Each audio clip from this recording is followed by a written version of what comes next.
समाजाला नोकरीसाठी म्हणून मंत्रिमंडळ बैठकीत एक मोठा प्रस्ताव मंजूर झालेला आहे। त्या संदर्भातली बातमी बघतोय। नोकरी आणि शिक्षणात 10% आरक्षणाचा प्रस्ताव होता मराठा समाजासाठीचा आणि तो आता मंत्रिमंडळ बैठकीत जो प्रस्ताव मांडला गेला त्याला मंजुरी मिळाली असं समजतंय। या क्षणाची सगळ्यात मोठी बातमी म्हणावी लागेल, कारण विशेष अधिवेशनाकडे संपूर्ण राज्याचं लक्ष आहे, मराठा समाजाचं लक्ष आहे आणि त्यापूर्वीची जी बैठक झालेली आहे मंत्रिमंडळाची त्याच्यात एका महत्त्वाच्या प्रस्तावाला मंजुरी मिळालेली आहे अशी माहिती सध्या हाती येते।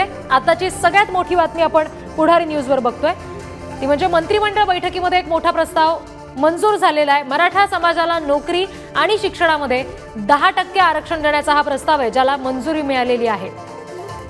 एक अत्यंत महत्त्वाची बातमी आपण बघतोय। मंत्रिमंडळ बैठक जी पार पडतीये विशेष अधिवेशनापूर्वीची, त्याच्यामधला हा सगळ्यात मोठा प्रस्ताव होता ज्याला मंजुरी मिळालेली आहे। मराठा समाजाला नोकरी आणि शिक्षणामध्ये 10% आरक्षणाचा प्रस्ताव आता मंजूर झालेला आहे।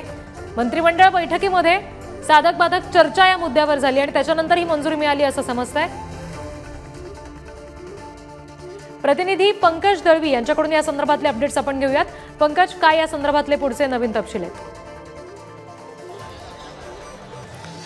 एक महत्त्वाची अपडेट आहे ती बघावं लागेल। मराठा आरक्षणाचा जो विधेयकाचा मसुदा होता त्याला कॅबिनेटनी मंजुरी दिल्याचं समजते आहे। याचा सगळ्यात आधी कॅबिनेटची सुरुवात जेव्हा झाली तेव्हा राज्य मागासवर्गीय आयोगाने जो अहवाल सादर केला होता त्याची प्रत जी आहे ती चंद्रकांत पाटील यांनी मंत्रिमंडळासमोर सादर करण्यात आली, त्याला मंजुरी तो स्वीकारला आणि त्याच्यानंतर आरक्षणाची जे विधेयक आहे त्याचा मसुदा ठेवण्यात आला। त्याच्या विधेयकाच्या पान क्रमांक 16 वरती ग नावाचं एक उप हे आहे, त्याच्यामध्ये लिहिलेलं आहे की मराठा समाजाला लोकसेवेमध्ये म्हणजेच नोकरीमध्ये आणि शैक्षणिक याच्यामध्ये 10% आरक्षणाची देणं इष्ट आहे असं त्यांनी म्हटलेलं आहे। त्याच्यामध्ये नोकरीमध्ये 10% आणि शिक्षणामध्ये 10% आरक्षण हे देणं इष्ट आहे असं त्याच्यामध्ये स्पष्ट म्हटलेलं आहे। त्यामुळे सरकारची जी आकडेवारी ती समोर आलेली आहे, 10% नोकरीमध्ये आणि 10% शिक्षणामध्ये आरक्षण देण्याची तयारी सरकारने केलेली आहे। आता या विधेयकावरती साधक बाधक चर्चा जी सभागृहामध्ये केली जाईल। विधानसभेमध्ये पहिल्यांदा हा अधिवेशन विधानसभेमध्ये हे जे आहे ते पहिल्यांदा ठेवलं जाईल, त्याच्यानंतर विधान परिषदेमध्ये ठेवलं जाईल। दोन्ही सभागृहामध्ये जेव्हा या विधेयकाला मान्यता मिळेल तेव्हा त्याचं कायद्यामध्ये रूपांतर जे आहे ते केलं जाईल। पण सगळ्यात महत्त्वाची बातमी म्हणावी लागेल की कॅबिनेटनी मराठा आरक्षणाच्या आराखड्याला मसुद्याला विधेयकाच्या मसुद्याला मान्यता दिलेली आहे। अगदी काही वेळातच 11 वाजता विधानसभेचं कामकाज सुरू होईल आणि त्याच्यानंतर या विधेयकाला जी आहे ती मंजुरी देण्यात येईल। विधेयकाचं नाव आहे विधेयक क्रमांक 1 महाराष्ट्र विधानसभा विधेयक क्रमांक 1 2024 महाराष्ट्र राज्यातील सामाजिक आणि शैक्षणिक मागासवर्गीयांना आरक्षण देण्याबाबत हे या विधेयकाचं नाव आहे। आणि ह्या विधेयकाला काही वेळातच विधानसभेमध्ये आणि त्याच्यानंतर दुपारी 2 वाजल्यानंतर विधान परिषदेमध्ये मंजुरी देण्यात येईल। आज एक दिवसीय विशेष अधिवेशन जे आहे ते बोलेल। नुकतीच कॅबिनेटची बैठक पार पडली। या बैठकीमध्ये मंत्रिमंडळाच्या बैठकीमध्ये मागासवर्गीय आयोगाने दिलेला अहवाल आणि कॅबिनेटमध्ये विधेयकाची आराखडा याला दोघांनाही मंजुरी देण्यात आलेली आहे। निश्चित पंकज, ही महत्त्वाची बातमी तुम्ही आमच्यापर्यंत पोहोचवलेली आहे। तुम्ही आमच्याशी असेच जोडलेले राहा। आता थेट जालन्यामध्ये जाऊयात। अंतरवाली सराटीमध्ये जिथे मनोज जरांगेंचं उपोषण सुरू आहे तिथून आमचे प्रतिनिधी विक्रांत शिंदे आपल्याशी जोडले गेलेत। विक्रांत, ही एक अत्यंत महत्त्वाची बातमी आपण पुढारी न्यूजवर सध्या दाखवतोय, ते म्हणजे नोकरी आणि शिक्षणामध्ये मराठा समाजाला 10% आरक्षण मिळण्याचा जो प्रस्ताव होता त्याला कॅबिनेटच्या या बैठकीमध्ये मंजुरी मिळालेली आहे। काय नेमकं अंतरवालीत सध्या या मुद्द्यावरून वातावरण आहे आणि मनोज जरांगेंची थेट प्रतिक्रिया ऐकायला आम्हाला आवडेल।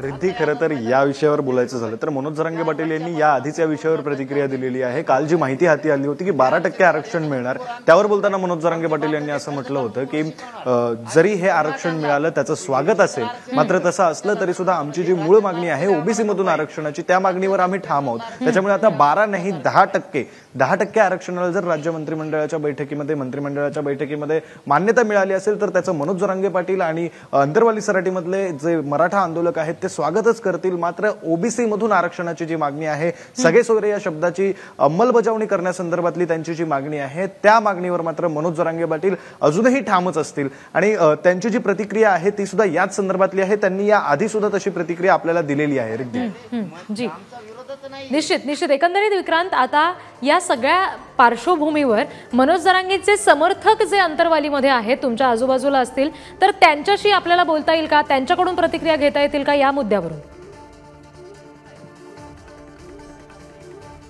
रिद्धी, निश्चितच आपण मराठा आंदोलकांशी बातचीत करण्याचा प्रयत्न करूया. खरं तर मराठा आंदोलक जे आहेत ते अंतरवाली सराटीमध्ये आत्ताच्या क्षणाला मोठ्या प्रमाणावर जमलेले आहेत असं म्हणता येईल. मनोज जरांगे पाटील स्वतः इथे उपस्थित आहेत. त्यांचं उपोषण जे आहे ते उपोषणाचा आजचा जवळपास 11वा दिवस आहे. आपण मराठा आंदोलकांशी थेट बातचीत करण्याचा प्रयत्न करणारच आहोत. मराठा आंदोलक जे आहेत त्यांच्याकडे आपण जाऊयात. दादा, खरं तर मराठा आंदोलनासंदर्भात आता राज्य मंत्रिमंडळाची जी बैठक झाली अधिवेशनापूर्वी, त्या बैठकीमध्ये असा निर्णय झालेला आहे की 10% नोकरीमध्ये, सरकारी नोकऱ्यांमध्ये आणि 10% शिक्षणामध्ये मराठा समाजाला आरक्षण दिलं जावं. मनोज जरांगे पाटील यांची मागणी वेगळी आहे. त्यांची मागणी आहे ओबीसी मधून आरक्षणाची. मराठा आंदोलक म्हणून मनोज जरांगे पाटील यांचं समर्थन करायला तुम्ही आलेला आहात. काय तुमची पहिली प्रतिक्रिया आहे? 10% आरक्षण चालणार आहे का मनोज जरांगे पाटील जे म्हणतात तेच हवं? जी मनोज दादा जरांगे पाटील साहेबांनी जी मागणी मागितली ओबीसी मधूनच, तर तो ओबीसी मधूनच पाहिजे. आणि आजचं जे खरं तर पहिली मागणी आमची ही ओबीसी मधून आरक्षण हीच आहे.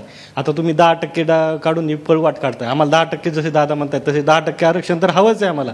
पण आम्हाला जे मूळ मुद्दा आहे आमचा की जो ओबीसी मधून आरक्षण, आज ओबीसी बांधवांचा पण विरोध नाहीये. मग काही ठराविक नेते आहेत ते आम्हाला विरोध का करतात? तुम्ही जर खरं विचार केला तर आज इतके दिवसापासून संयम पाळला आम्ही मराठा लोकांनी. दादा उपोषणाला बसलेत. त्यांचं लोकांना काहीच घेणे देणं नाही. हे राजकीय नेते फक्त स्वतःची पोळी भाजण्यासाठी आमच्या सर्वांवर अन्याय करतात. हे आमचं हक्काचं आरक्षण आहे. आमच्या ताटातली भाकरी आम्हालाच का खाऊ द्यायची नाही? ही जर जशी काही इंग्रजांच्या आपण परतंत्र्यात होतो त्याच्यापेक्षा लोकशाहीमध्ये खूप अवघड झालेलं आहे. जे आरक्षण पाहिजे ना आम्हाला, तर सगळे सोयरीमध्ये जे अधिवेशन बोलवले त्या अधिवेशन कशासाठी आम्ही मुंबईला गेलो होतो. मुंबईला गेल्यानंतर आम्हाला आधी सूचना दिली की सगळे सोयरीमधून आरक्षण भेटल आणि तिथून आम्हाला परत पाठवलं. म्हणजे फक्त आमच्या मराठा समाजाची फसवणूक करायची का? ही आजच्या अधिवेशनामध्ये जर सगळे सोयरे या संदर्भातला निर्णय झाला नाही तर उद्या आंदोलनाची पुढची दिशा जाहीर करू असं मनोज जरांगे पाटील म्हणतात.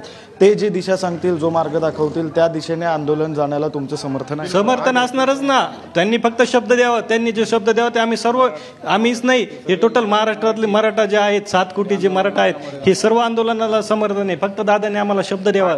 साहेबांनी जो आदेश देतील त्या आदेशानुसार, त्या दिशेनुसार हा सकल मराठा समाज जाईल.